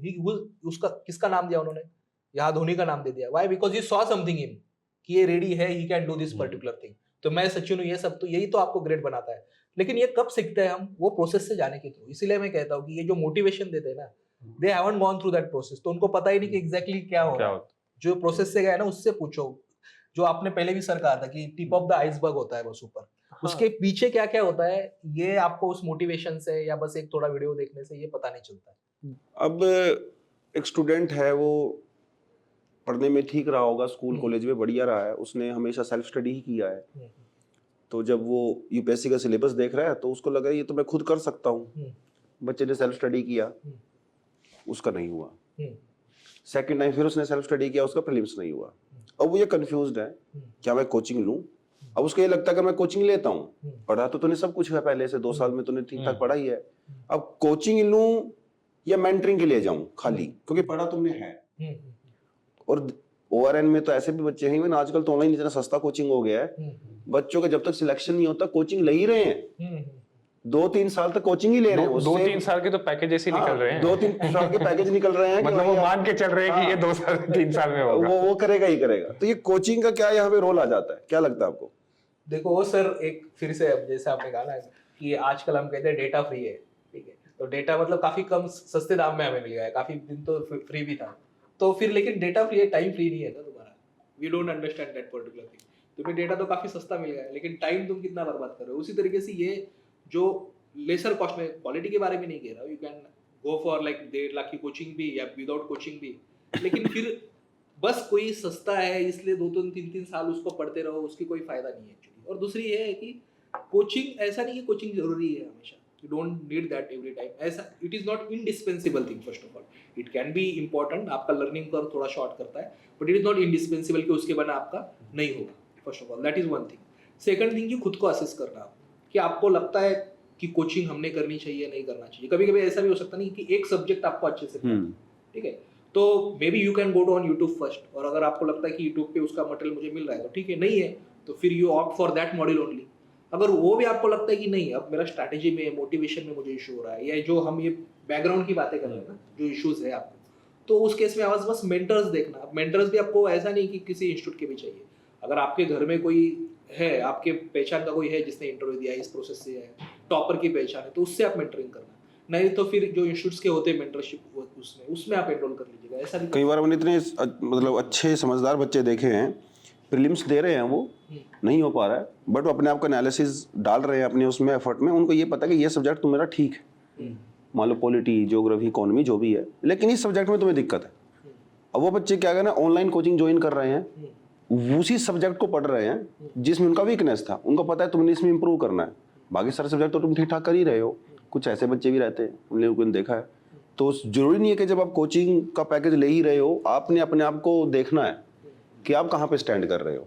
नहीं सही है। मैं तो हमेशा स्टूडेंट्स को कहता हूँ कि जैसे क्लासेस में भी हमारे चलते हैं, उनको मैं सीधा कह देता हूँ कि अगर आपको लगता है कि टॉपिक ऑलरेडी आपने पढ़ा है तो डू नॉट अटेंड क्लासेस। क्यों क्लास अटेंड करो, दूसरा कुछ करो उसमें, ठीक है। नहीं, दो सिंपल एडवांटेज मैं बोलूँगा कोचिंग के जो रहते हैं। एक होता है कि कोचिंग में, और ये एडवांटेज जब एक्रू करेंगे जब वो कोचिंग क्वालिटी है और टीचर अच्छे हैं, है ना। पहला होता है कि जो आप टॉपिक खुद से पढ़ोगे, जैसे मान लो एक एग्जांपल ले लेता हूँ मैं किसी टॉपिक इकोनॉमिक्स का। अब कोई स्टूडेंट है, वो साइंस का स्टूडेंट है, वो इकोनॉमिक्स का कोई इन्फ्लेशन वाला टॉपिक पढ़ रहा है, अगर वो खुद से पढ़ेगा तो पहले एनसीईआरटी पढ़ेगा, थोड़ा सा बेस बनाएगा, एनसीईआरटी में पूरा नहीं दे रखा, फिर जाएगा सोर्स ढूंढेगा, सोर्स ढूंढ के थोड़ा सा वहाँ से पढ़ेगा, फिर थोड़ा इंटरनेट से कि सीपीआई डब्ल्यूपीआई वगैरह क्या है, फिर ये जब सब कुछ चीजें पढ़ ली उसमें 4-5 जगह से, फिर उनको एक साथ लाएगा, है ना, कुछ फ्रेमवर्क की भाई डेफिनेशन ये हो गया, कॉजेस ये हो गए, ये हो गया, ये सब क्रिएट करेगा, और फिर ये सब करने के बाद वो पीवाईक्यू सॉल्व करेगा। फिर मान लो कहीं पे अटका तो उसके लिए भी उसको फिर कुछ वापस रेफर, कुछ डाउट तो आएगा ही आएगा, ठीक है। तो ये पूरा प्रोसेस अगर एक टॉपिक के लिए स्टूडेंट को खुद से करना, जो बिगनर है और जिसका बैकग्राउंड नहीं है उस पर्टिकुलर, उसको 2 से 3 दिन लगता है। अब यहीं पे कोचिंग का रोल ये होता है कि जो फैकल्टी है, अगर वो अच्छी फैकल्टी है, क्वालिटी आपको काफी समय से पढ़ा रहा है, तो ये सारी चीजें आपको 3 से 4 घंटे में with good quality notes while solving PYQ करवाते हैं। That is the advantage. But मैं यहाँ पे फिर से रीएम्फसाइज करूँ कि बहुत बड़ा इफ है कि टीचर अच्छा होना चाहिए। और दूसरा कोचिंग का एडवांटेज है कि कंसिस्टेंसी। आपने पैसे दिए हैं क्लास में तो आपको एक अकाउंटेबिलिटी क्रिएट है, तो एटलीस्ट ये तो है कि आपको शेड्यूल मिल जाता है तो आप रोज एक कंसिस्टेंट बन जाते हो। बट ये तो देखो आइडली अगर आप तैयारी कर रहे हो आपको खुद से भी होना चाहिए, अगर सीरियसनेस और सिंसियरिटी है तो खुद से भी होना चाहिए। तो ये जो दो मेजर एडवांटेजेस होते हैं कोचिंग के। बट अगर कोई स्टूडेंट जैसे आपने कहा कि एक दो अटेम्प्ट दे दिए, सब कुछ पढ़ लिया, तो डेफिनेटली उनके लिए सर भी बोल देते हैं कि जो पढ़ा हुआ है वो दोबारा आप कोचिंग में पढ़ोगे कोई फायदा नहीं। इनफैक्ट मैं बताता हूँ, कोई चीज़ आपने अपने हिसाब से पढ़ी, कोचिंग में एक टीचर ने दूसरे हिसाब से पढ़ाई, आपके दिमाग में क्लैश हो जाएगा और आपको वो चीज़ें याद नहीं रहेंगी। कई बार वो नेगेटिव इफेक्ट भी हो जाता है उसका। तो वहां पे आप मेंटरिंग लो, गाइडेंस लो, सपोर्ट लो, जो जिन पिन पॉइंटेड फाइंड आउट करो कि कहाँ पे मुझे जरूरत है हेल्प की और वहीं पे लो। नहीं, लेकिन वही सरीश तो इसमें है ना कि वो बेचारे स्टूडेंट्स को पता ही नहीं है ना कि रियल एडवाइस रियल क्या है एक्चुअली। उसको तो हर कोई कोर्स बेचना चाह रहा है, उसको ये कोई नहीं बता रहा है कि अगर तुम्हें लिए नहीं है क्लास की जरूरत तो मत करना ये क्लास तुम्हें से। जैसे उस दिन हमारे यहाँ पे कोई स्टूडेंट आए थे कि उनको कोई कोर्स खरीदना था, तो I asked her certain questions. मैंने उसको कह दिया कि ये कोर्स मत खरीदो, तुम्हें नहीं है जरूरत इस कोर्स की, ठीक है, तुमने ऑलरेडी ये प्रिपरेशन कर रखा है। तो शी वाज लाइक, मतलब शी गॉट स्टॉक कि आप कैसे कह रहे हो कि मैं तो कोर्स मैंने कहा तुमको जरूरत नहीं है तो क्यों तुम्हें एक कोर्स खरीदते हो? एक्चुअली जरूरत नहीं है तुम्हें, तुम्हारा टाइम वेस्ट हो जाएगा। इससे अच्छा है कि तुम दूसरा कुछ अपना बाकी पढ़ाई कर लो। ऐसा भी होता है। देखो भाई, सेल्फ लर्निंग से अच्छा कुछ नहीं हो सकता, बात ये है। बट वो सेल्फ लर्निंग से जब कुछ नहीं हो सकता वो तब होता है जब के पास एक टाइम ब्रैकेट नहीं है। आप हिट एंड ट्राई कर रहे हो, गलतियां कर रहे हो, सीख रहे हो, कुछ नया सीख रहे हो, ठीक है, वो तब की बात है जब आपके पास आपको म्यूजिशियन बनना है, आप सेल्फ लर्न कर रहे हो, म्यूजिक कर रहे हो, आपके पास पूरी जिंदगी पड़ी है, करते रहिए, क्या दिक्कत है। यहाँ पे तो आपके गिने चुने अटेम्प्ट है, गिने चुने साल आपके पास हैं, तो यहाँ पे अगर आप उन चीजों के थ्रू जाओगे तो बहुत समय लग जाता है। अगर आपका एजुकेशनल बैकग्राउंड भी वैसा नहीं है तो बहुत दिक्कत हो जाती है। तो एक मेंटर गाइड तो यार चाहिए सबको। अर्जुन को भी जरूरत थी, उससे बड़ा दोनों दुर्गारी कोई था थोड़ी ना, उसको भी चाहिए था गाइड। तो but it is not necessary कि वो कोचिंग से ही ना, गाइड मींस गाइड। आपकी फैमिली में आपके ब्रदर, आपके सिलेक्शन, आपकी सिस्टर है तो फिर क्या जरूरत है? कोई जरूरत ही नहीं है, आप करिए उससे। बट कितने लोगों के फैमिली में है ऐसे, वो भी तो बड़ी बात है ना। नहीं है तो आप ढूंढिए अच्छा, ठीक है, जो आपको अच्छे से गाइड करे, समझे आपकी बात को। कोई उसमें मुझे नहीं लगता उस चीज़ में कोई गलती है। सबको मेंटर चाहिए, मेंटर को भी मेंटर चाहिए, उनकी लाइफ में भी बहुत चीज़ें होती हैं। अच्छा, अब ये रिलेटेड एक और ऐसे मुझे सवाल आया मन में कि आपको क्या लगता है कि who is a good teacher in UPSC? For example if I am a student, ठीक है, और आई एम न्यू वन, ठीक है, तो हाउ डू आई चूज कि ये टीचर अच्छा है या ये टीचर अच्छा नहीं है? ठीक है, ये फर्स्ट सवाल है। दूसरा ये मुझे एक और आपसे सवाल था कि who could be a better, मतलब किसको चुनना चाहिए आपने, जो इस प्रोसेस से गया ऐसे टीचर को, या मे बी उस प्रोसेस से उसने नहीं गया लेकिन may be subject matter expert. हाँ, सो व्हाट? बिल्कुल आई थिंक ये बहुत बड़ा सर ने जो पॉइंट उठाया ना कि एक तरफ आपको कोई इकोनॉमी का एक्सपर्ट मिल सकता है जिसने पीएचडी की हो, और एक तरफ एक पर्सन जिसने पढ़ा हो, ऑप्शनल जैसे सर का है, वो पढ़ा रहा है इकोनॉमी आपको। बट देखो, भले ही नॉलेज के मैं वही बात कहूँगा कि ये एग्जाम सिर्फ और सिर्फ नॉलेज के बारे में। इनफैक्ट जो नॉलेज आपको इकोनॉमी की चाहिए अगर जीएस में, वो खुद यूपीएससी के नोटिफिकेशन में लिखा है कि इट शुड बी कि कोई वेल नॉलेजेबल पर्सन है, जनरलाइज लेवल की नॉलेज चाहिए, स्पेशलिस्ट लेवल की नहीं, राइट?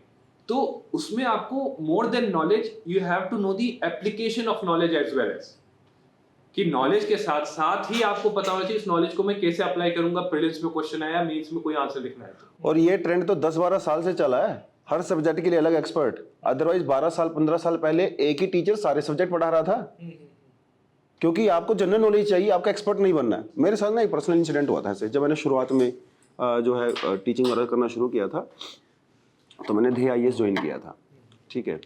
ध्येय IAS में एक मैंने शुरुआत में इकोनॉमी पढ़ाना शुरू किया था बेसिकली वहाँ पे। तो वहाँ पे एक जाना माना इंस्टीट्यूट है दिल्ली का, उसकी फैकल्टी वहाँ पे पढ़ा रही थी, बनारस की बात है ये।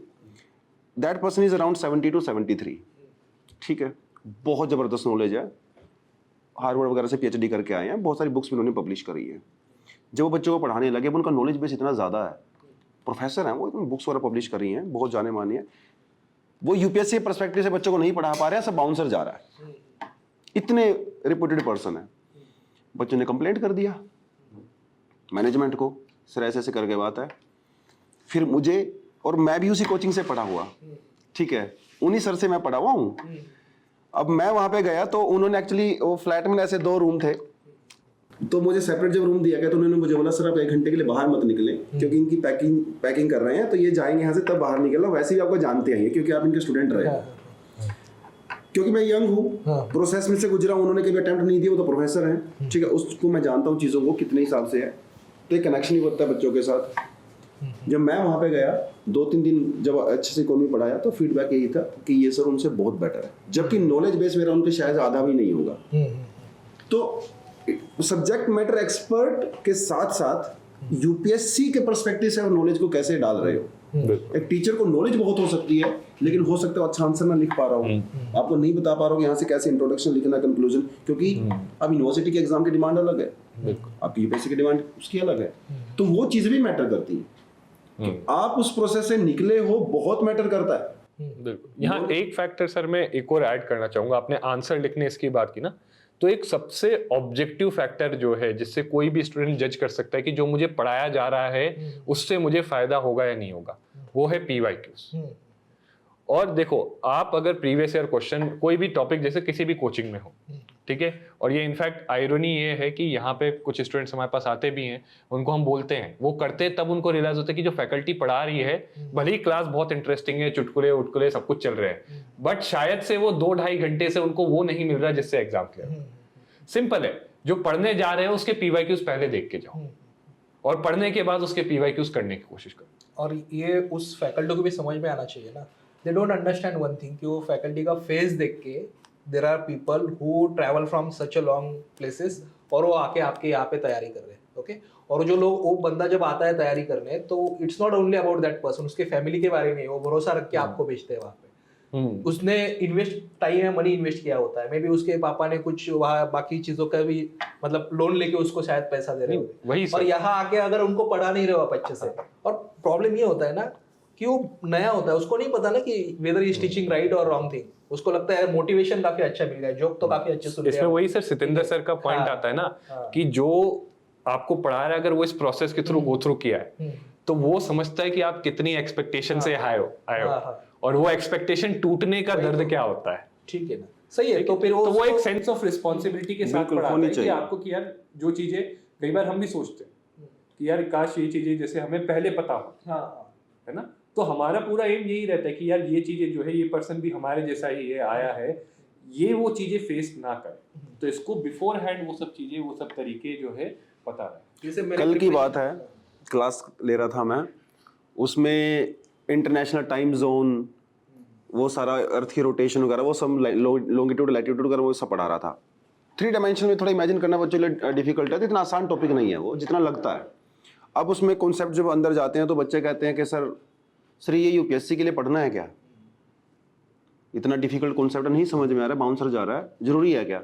उसी टाइम मैंने उनको 3 पीवाईक्यूज दिए, ये देखो तुम्हें अच्छा लग रहा है नहीं लग रहा है वो एक बात अलग है, यूपीएससी यहाँ से सवाल पूछ रहा है ना, तो जो मुझे अच्छा लगेगा मैं वो पढ़ूंगा, अच्छा नहीं लगेगा छोड़ के चले जाऊंगा।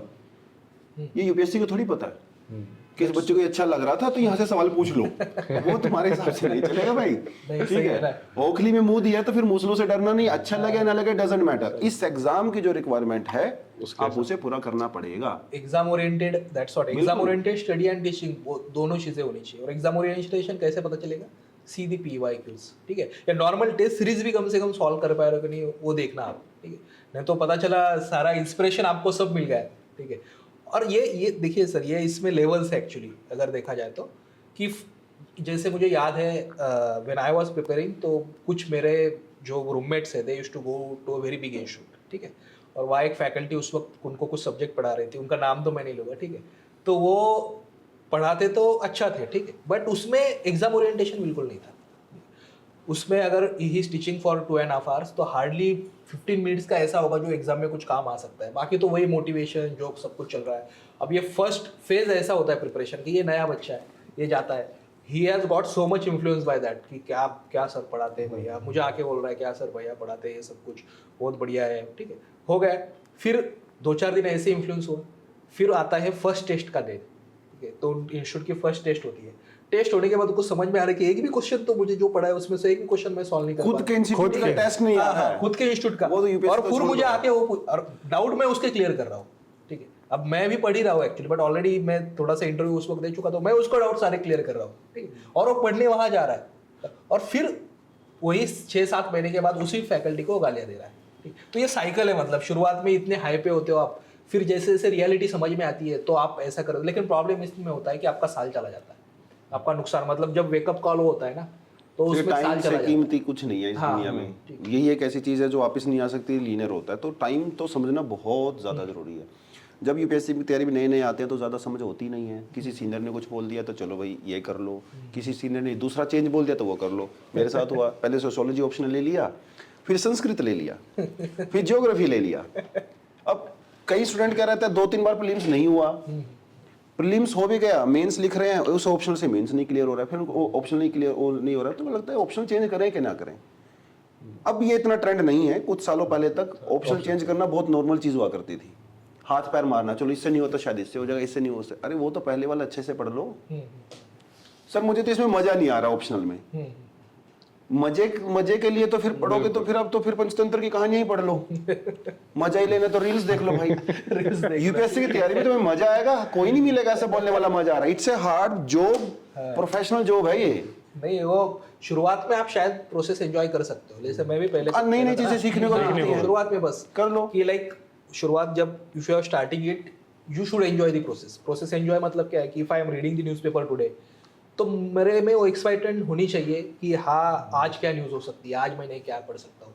बट ये कब तक होगा, आपने फर्स्ट प्रीलिम्स दे दिया, आपने क्लियर नहीं हुआ, या क्लियर होके बाद मेंस दे दिया फिर आपका क्लियर नहीं हुआ, नेक्स्ट टाइम ये सेम टाइप का एंजॉयमेंट नहीं होगा। लर्निंग इनिशियली एंजॉयबल होती है, कंसिस्टेंटली कई सालों के लिए लर्निंग एक टफ जॉब है। और लर्निंग मेन चीज देखो, आप एंजॉयमेंट सिलेक्शन के बाद करने आए हो, सिलेक्शन के पहले नहीं। फिर भी आप सोच रहे हो मुझे तो ये पसंद नहीं आया, मैं तो ऑप्शन चेंज कर लूँ, तो दूसरा भाई 50-60 हज़ार रुपये तो उसकी फीस है पहली बात। आप ऑप्शनल खुद से तो नहीं पढ़ोगे, तो ऑप्शन चेंज करना चाहिए कि नहीं करना चाहिए, क्या लगता है सर आपको? ये सर मतलब जैसे आपने बोला ना कि मुझे लगता है, तो इस प्रिपरेशन सबसे एक ये भी प्रॉब्लम है कि स्टूडेंट्स अपने आप को हमेशा सब्जेक्टिवली अपने अजम्पशंस और ओपिनियन पे जज करते हैं या असेस करते हैं, ऑब्जेक्टिवली नहीं करते कि क्या हो रहा है क्या नहीं हो रहा है। तो वही है कि ऑप्शनल भी चूज करने या ना करने, या चेंज करना या ना करना, उसके कुछ फैक्टर्स होते हैं, ऑब्जेक्टिव फैक्टर्स भी हैं, सब्जेक्टिव भी है, जैसे आपका इंटरेस्ट लगना, ये एक सब्जेक्टिव फैक्टर हो गया। बट ऑप्शनल का सिलेबस कितना है, छोटा है या कम है, जीएस से ओवरलैप है या नहीं है, ये ऑब्जेक्टिव फैक्टर्स है। तो मेरा ये कहना रहेगा कि आप ऑब्जेक्टिव और सब्जेक्टिव फैक्टर्स दोनों को देख के डिसीजन लो कि क्या करना है नहीं करना है। इनफैक्ट हर एक एस्पेक्ट के लिए आपने कुछ पढ़ा, कई बार स्टूडेंट्स होते कि सर ये पढ़ लिया बट मेरे को फील नहीं आ रहा कि मैं क्वेश्चन कर पाऊंगा या नहीं कर पाऊंगा, या कुछ लोगों को कि सर ये तो मैंने पढ़ लिया, इस पे तो मेरे को और करने की जरूरत नहीं है। जो भी हो, आप ऑब्जेक्टिवली अगर आपने कर लिया, आप जाओ क्वेश्चन करो, उस पर सॉल्व आंसर लिखो, देखो कि ultimately that is the most objectively आप देख सकते हो कि आपने जो पढ़ा वो काम का है या नहीं है। क्योंकि एक ही पैरामीटर है जज करने का, जो भी आपने मेहनत की है, नॉलेज गेन की है, वेदर इट इज यूजफुल और नॉट, कि whether you are able to apply that knowledge and get marks और नॉट। भले ही आपके पास बहुत नॉलेज है, बट अगर आप उसे पेन एंड पेपर पे पुट नहीं कर पा रहे हो अच्छे से, जिससे आपको अच्छे मार्क्स मिले आंसर में, तो कोई फायदा नहीं उस knowledge. Your interest can be only one of the factors. बात ही है, हो सकता है आपको सब्जेक्ट बहुत पसंद हो, पर सालों साल तक उसी सब्जेक्ट को सेम किताबों को पढ़ रहे हो तो आपको बहुत बोरिंग लग सकता है। नहीं, और उसमें सर अब ऑप्शन की बात आ गई, जैसे आपने कहा ना आपने मल्टीपल ऑप्शन लिए, तो मुझे याद है वन ऑफ माय फ्रेंड, तो ही वाज फ्रॉम आंध्रा, तो उसको प्रिपेयर करना था, ठीक है, दिल्ली में आके कि मुझे यूपीएससी क्लियर करना है। अब इंजीनियरिंग में 2 बार उसका ईयर डाउन हुआ था, ठीक है, और उसके पापा का कहना था कि तुमसे नहीं होगा ये, ठीक है, तुम इतने सिंसियर नहीं हो, not like you are not intelligent but you are not sincere, तुमसे नहीं होगा। लेकिन ऐसा हो सकता है कि अगर मैं तुम्हें ना भेजूँ तो तुम मुझे बाद में ब्लेम करोगे, ठीक है, कि मेरे पापा के मम्मी की वजह से नहीं हुआ। तो ही सेंट हिम इन दिल्ली। अब फिनेंशियल कंडीशन काफ़ी अच्छा था घर का, उसके पापा ने उसको एक ड्राइवर भी रखा यहाँ पे, ठीक है, ऐसे भी कुछ है, काफी रेयर एस्पिरेंट्स है, ड्राइवर भी रखा था, एक एक्चुअली उनके पास कार भी थी, और ड्राइवर उसको खाना भी बना के देता था उसके रूम में, सब कुछ करता था। अब इसके मन में यही डाउट था कि ऑप्शनल क्या कौन सा ले, ठीक है, which option should be have. तो अब उसके पापा को उसने पूछा, मुझे लग रहा है ये हिस्ट्री लेना है या सोशियोलॉजी या क्या है, उसने पापा ने उसने एक ऑप्शन दे दिया, अब तुम कर ही रहे हो ना, तुमने मैंने कहा था मत जाओ, अब एक काम करना, सब जितने ऑप्शन तुम्हें लगता है सब में एडमिशन ले लो क्लासेस में, I will give you all the money, ठीक है, एडमिशन ले लेना, अगर तुम्हें लगता है 10 दिन में अच्छा है तो करो, उसको क्लास नहीं लग रहा है तो दूसरे ऑप्शन के लिए जाओ। तो ऐसे इसने 4-5 क्लासेस में एडमिशन ले लिया अलग अलग ऑप्शन का, ठीक है। And how did he choose the optional? Sociology के ऑप्शनल में उसको एक लड़की पसंद आ गई, ठीक है। उसको पसंद आ गई, उसको क्रश था, तो उसको लगता है कि सोशियोलॉजी ऑप्शनल मैंने कंटिन्यू करना चाहिए, ठीक है। और इंसिडेंटली ऐसा भी हो गया, he was good at sociology, ठीक, and even did the MA in sociology after that, लेकिन प्रिपरेशन नहीं हुआ फिर उसका, ठीक है। तो मेरा पॉइंट ये था कि कभी कभी क्या होता है, ऑप्शनल आप जो चूज करते हो वो चूज करने के वक्त आपका क्या, क्यों आप चूज करो ये रीजन भी देखना। काफी बार क्या होता है कि यू लाइक सम सब्जेक्ट, वो काफी लोअर रेटेड है कि हमें कुछ सब्जेक्ट पसंद है, that's why I am choosing this optional. काफी बार ऐसा हो सकता है ना कि you like that, but may be आपके पास वो एटीट्यूड या फिर वो एप्टीट्यूड नहीं है कि उसको एक्चुअली एग्जाम में उतारे उसके आंसर्स को। हो सकता है for example you like economics lot, it's very interesting subject, या हिस्ट्री लॉट, लेकिन हिस्ट्री के शायद वो किससे आपको अच्छा पता लगा होगा या कुछ एनालिसिस पता अच्छा लगा होगा, लेकिन उसकी फैक्ट्स आपको याद ही नहीं आ रहा है, ठीक है। या फिर उतना आपके पास पेशेंस ही नहीं है कि इतना वास्ट सब्जेक्ट आप पढ़ पाओ। सेम वे इकोनॉमिक्स में भी मे बी वो टेक्निकल एस्पेक्ट आप या मैथ्स में नहीं पढ़ पा रहे हो, आपको अच्छा लग रहा है लेकिन वो प्रोफेशनली उसको नहीं, maybe you like something but when you are into the process maybe you will not love that. हाँ, तो उस वक्त आप शायद नहीं उसमें अच्छे होते। तो उस वक्त आपने एनालाइज करना चाहिए कि whatever option I choose, maybe I like this subject but it was not good for me, ठीक है। तो इसलिए मुझे 1-2 बार मेंस में ऑप्शनल में काफी कम मार्क आए, तो फिर next time you can change your optional, but वो डिसीजन काफी बड़ा होता है सर, मतलब उसमें प्लानिंग होना चाहिए प्रॉपर्ली। अब कई सारे स्टूडेंट ऐसे हैं सिद्धार्थ भाई, सी सेट देखो आपको पता कितना टफ होता जा रहा है ना, जीएस से टफ सी सेट होता चला जा रहा है। अब कई सारे स्टूडेंट ऐसे सर मेरा जीएस में तो बहुत अच्छा जा रहा है, सी सेट में मैंने मार खा ली, सी सेट तो मेरा रुक गया। अब वो 2-2 3-3 बार से लगातार ऐसा हो रहा है, पहली बार सी सेट में नहीं हुआ, दूसरी बार भी सी सेट की वजह से नहीं हो रहा, आपकी स्ट्रेटेजी गलत है।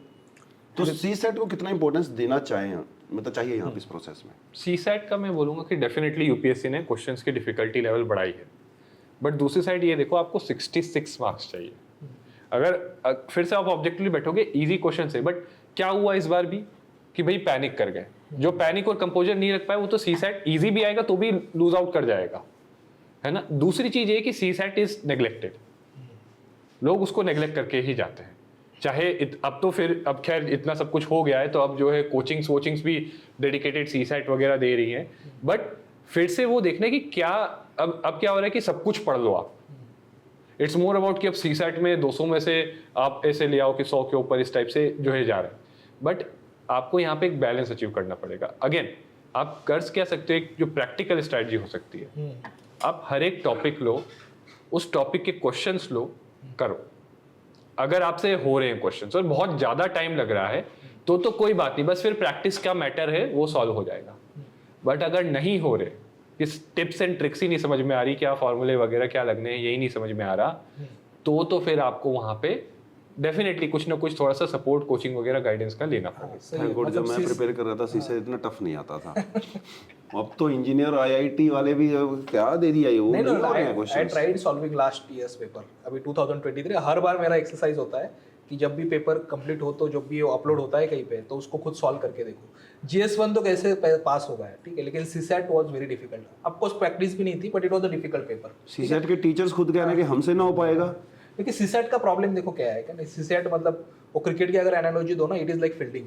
क्रिकेट में आप बैट्समैन काफी अच्छे हो, बॉलर काफी अच्छे हो, लेकिन फील्डिंग अच्छी नहीं है तो you won't get place in team. आजकल वो जमाना चला गया है, you should be good at fielding also, ठीक है, तभी तो आपको टीम प्लेयर कहते हैं अच्छे। उसी तरीके से सीसेट का है कि सीसेट अब आपको प्रिपेयर करना पड़ेगा seriously, you will have to take this decision. मतलब स्टूडेंट्स को हाथ जोड़ के हम कहते हैं कि अब सीसेट को इग्नोर मत करना, आपको सीसेट प्रिपेयर करना पड़ेगा प्रोफेशनली।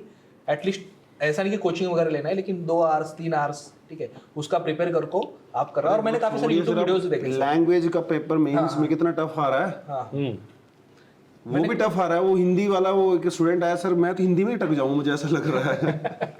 नहीं एक मतलब सीसेट का और भी एक मुझे पता चला है कि जब मैं रीडिंग कॉम्प्रिहेंशन से इंशंस के जो वीडियो देखता हूँ यूट्यूब पे, तो उतने क्वालिटी नहीं है एक्चुअली।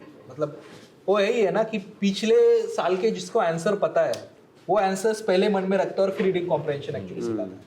ये उसमें काफ़ी सारे प्रॉब्लम्स भी एक्चुअली सीसेट में। तो सीसेट मुझे लगता है आज से ही, अगर कोई 2024 का प्रीलिम्स दे रहा है ना, जनवरी से ही प्रिपरेशन शुरू करो। काफ़ी बड़ी गलती क्या करते हैं सीसेट में कि लास्ट में हम रखते हैं उसको कि लास्ट में इसको कर देंगे, लेकिन होता क्या है देखोगा आप, जैसे अराउंड 5 साल बाद पहले शायद मैं प्रीलिम्स दे रहा था जब, तो मैंने सोचा कि सीसैट का प्रिपरेशन है लास्ट में करते हैं 15-20 दिन, ठीक है।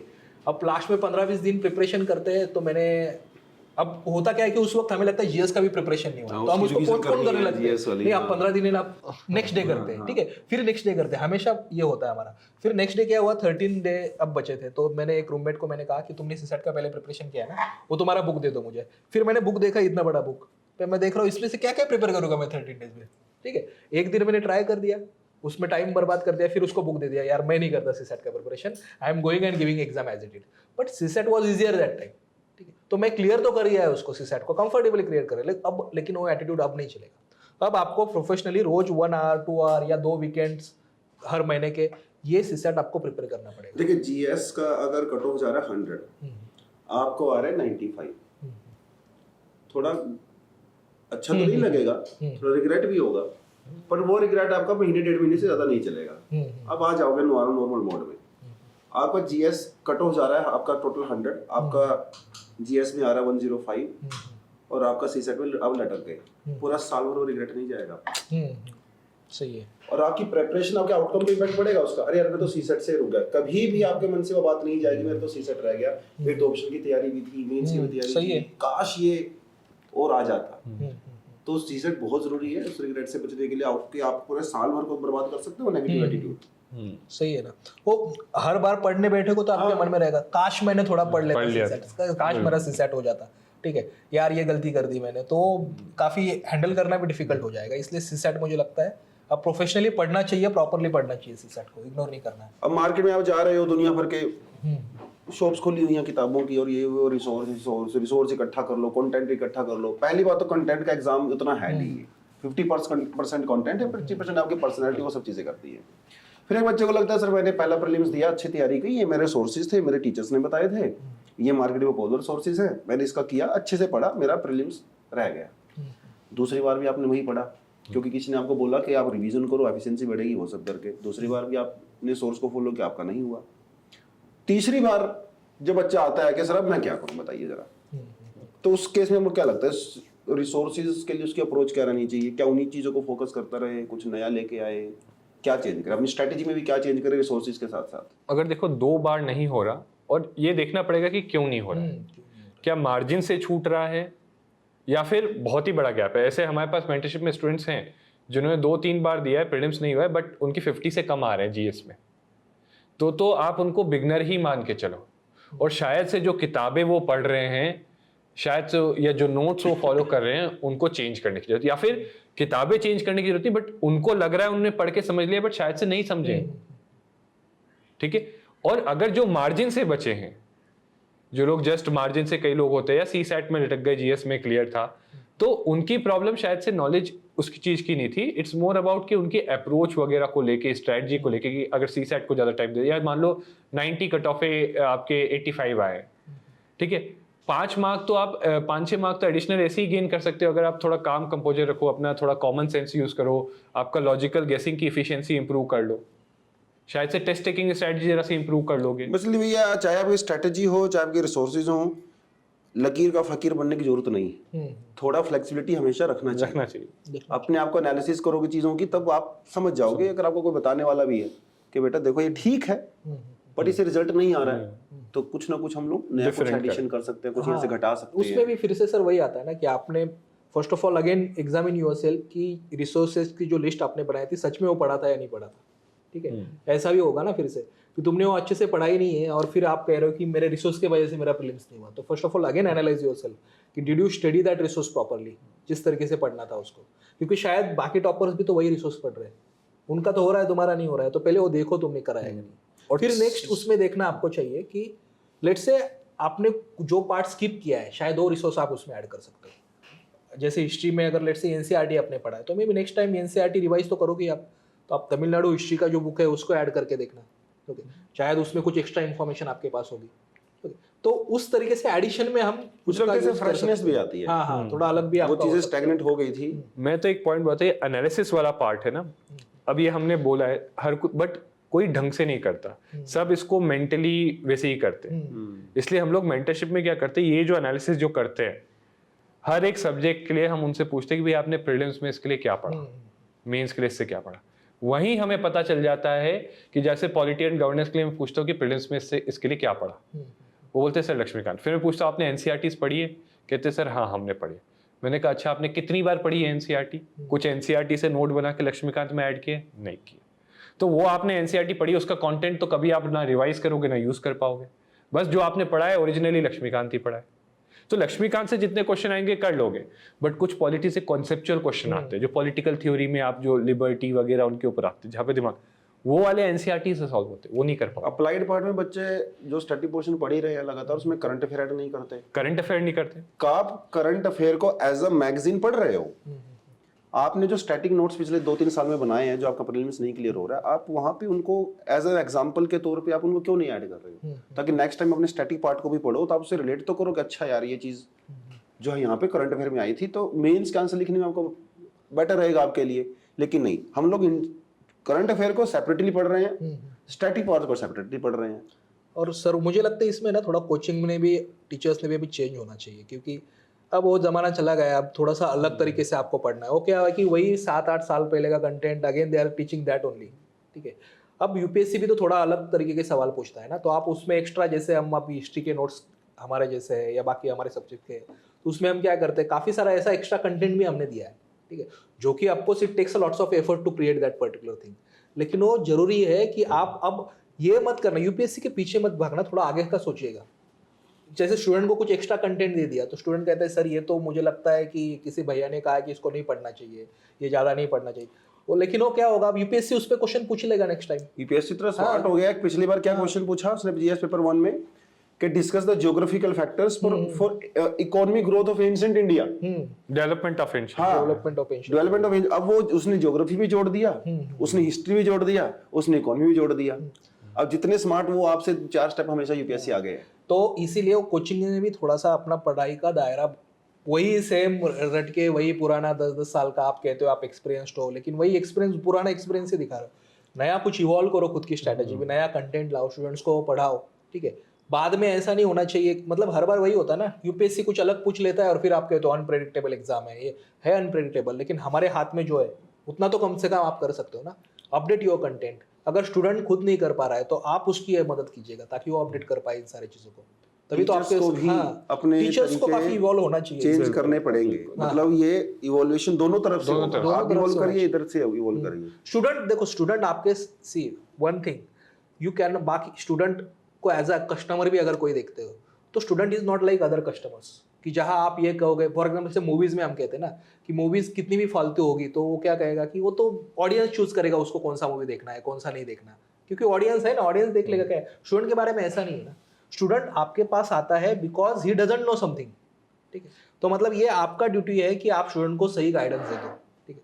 अगर आप स्टूडेंट को सही गाइडेंस नहीं देते, और इस पे आप डिपेंड नहीं रह सकते कि स्टूडेंट खुद चूज कर लेगा क्या करना है क्या नहीं करना, आपके पास वो इन्फॉर्म नहीं है, आप उसका और आपका रिलेशन अलग है थोड़ा सा, वो आपके भरोसा करके आता है, और भरोसा कौन सा होता है, उसके शायद लाइफ के बारे में होता है, करियर के बारे में होता है।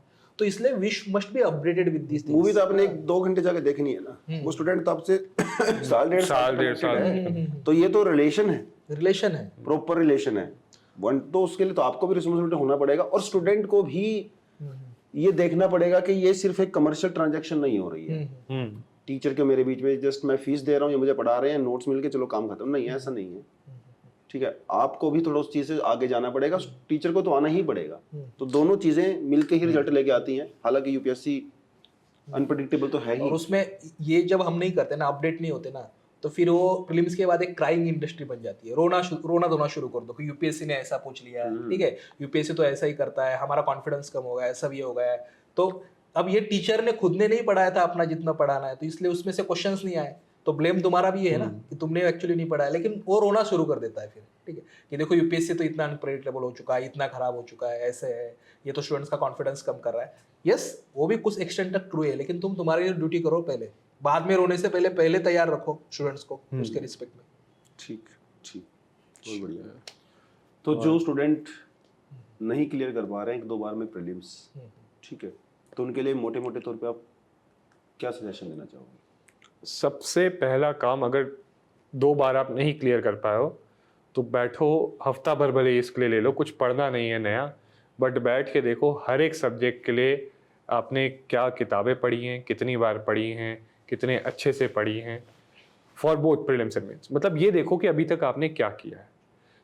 अगर खुद से नहीं समझ में आता कि क्यों मैं रुक रहा हूँ, किसी से डिस्कस करो, पूछो, ऑनेस्टली बताओ उनको कि क्या किया क्या नहीं किया। अगर आपकी कमी है, मेहनत में कमी रह गई, कहीं किसी चीज़ में डिस्ट्रैक्ट हो गए, एक्सेप्ट करो उसको डिनाई मत करो कि यूपीएससी अनप्रिडिक्टेबल था। आपकी भी कमी रह गई, देखो अनप्रिडिक्टेबिलिटी वो तो एक्सेप्ट करनी है हमें, उसको नहीं चेंज कर सकते, बट हम में कमी है उसको चेंज कर सकते। सो सबसे पहला काम ये है। और दूसरा काम वो ये कि फिर आप देखो कि आपकी कंडीशंस क्या हैं, क्या आप एक और अटेम्प्ट किस सिचुएशन में देना अफोर्ड कर सकते हो। सो चाहे तो अगर नहीं फाइनेंशियली सिचुएशन डिफिकल्ट है, ये है, तो डेफिनेटली कुछ कैरियर बैकअप प्लान भी है, उसके बारे में सोचना करो, उस पर वर्क करो, ठीक है।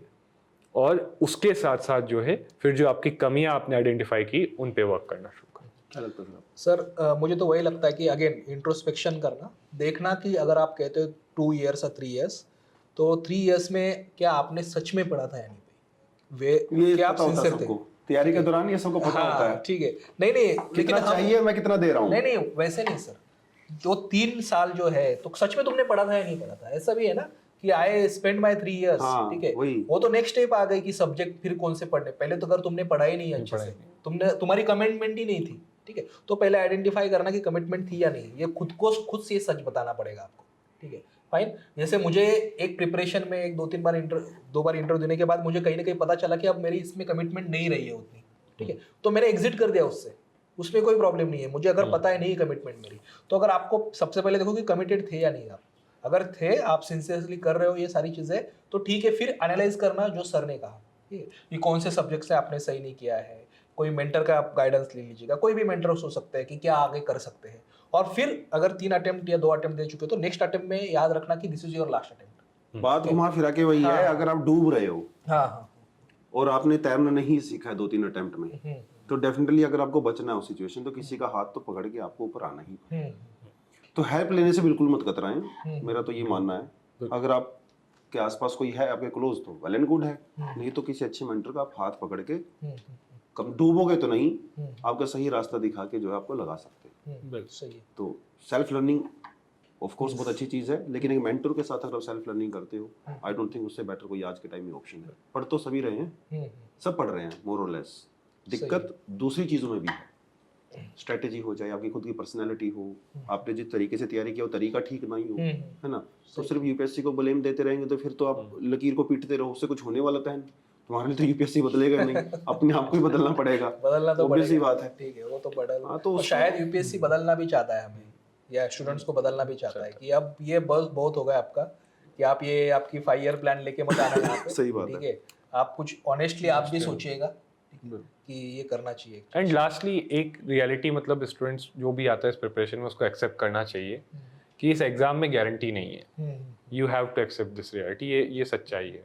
मतलब इसको अपनी लाइफ का एक आप पार्ट बना सकते हो, बहुत इंपॉर्टेंट माइलस्टोन आपके लिए, बट इसको अपनी लाइफ तो लाइफ नहीं बना सकते, क्योंकि बहुत सारे स्टूडेंट हमने डिप्रेशन में जाते हुए देखे हैं, फिर वो यहाँ से एग्जॉस्ट हो गए, लाइफ में कुछ और भी नहीं कर पा रहे, सारी उम्र सिर्फ इसी में चली जाती है, मेरा यूपीएससी नहीं हुआ, यूपीएससी नहीं हुआ। अरे नहीं हुआ, छोड़ो पीछे, अब आगे और कुछ कर लो, क्योंकि उन्होंने लाइफ बना लिया उसको अपना, ये नहीं तो कुछ और नहीं। तो ऐसा भी ठीक नहीं है अप्रोच।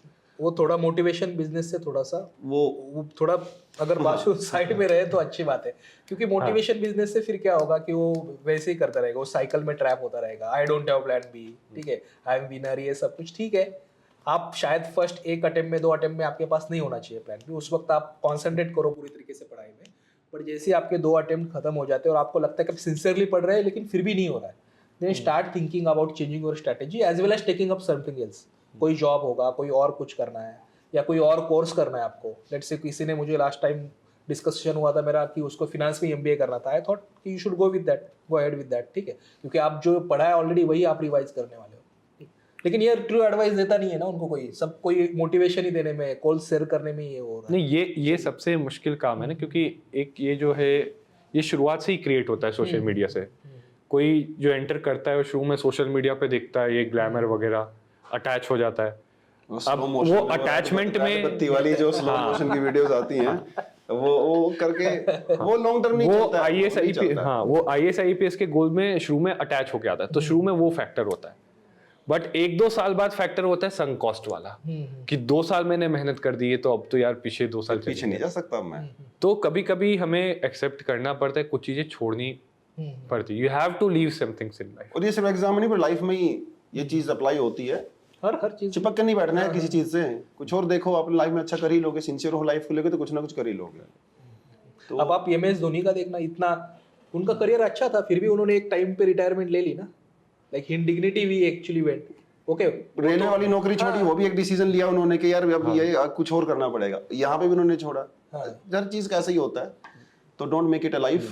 ठीक है, जैसे किसी चीज को पकड़ते हो वैसे छोड़ना भी आना चाहिए। छोड़ना भी आना चाहिए, काफी इंपॉर्टेंट है, हर चीज में चाहिए, वो रिलेशनशिप में हो, ठीक है, या इस हर जगह किसी भी चीज में, हर जगह हर चीज का एडिक्शन बुरा ही है।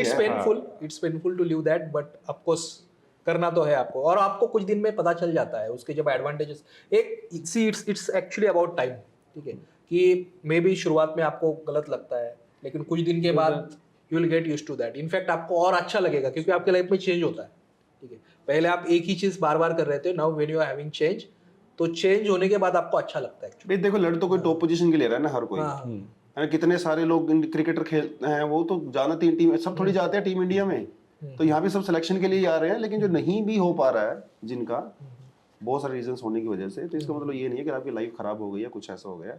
आपने एक ड्रीम देखा, उसके लिए कोशिश की, ईमानदारी से कोशिश की, नहीं हो पाया, कोई बड़ी बात नहीं है, यूनिवर्स आपको देगा जरूर, आपने मेहनत की है, किसी और रास्ते से देगा, लेकिन डेफिनेटली देगा, इसमें कोई दिक्कत नहीं है। तो सर बड़ा मजा आया।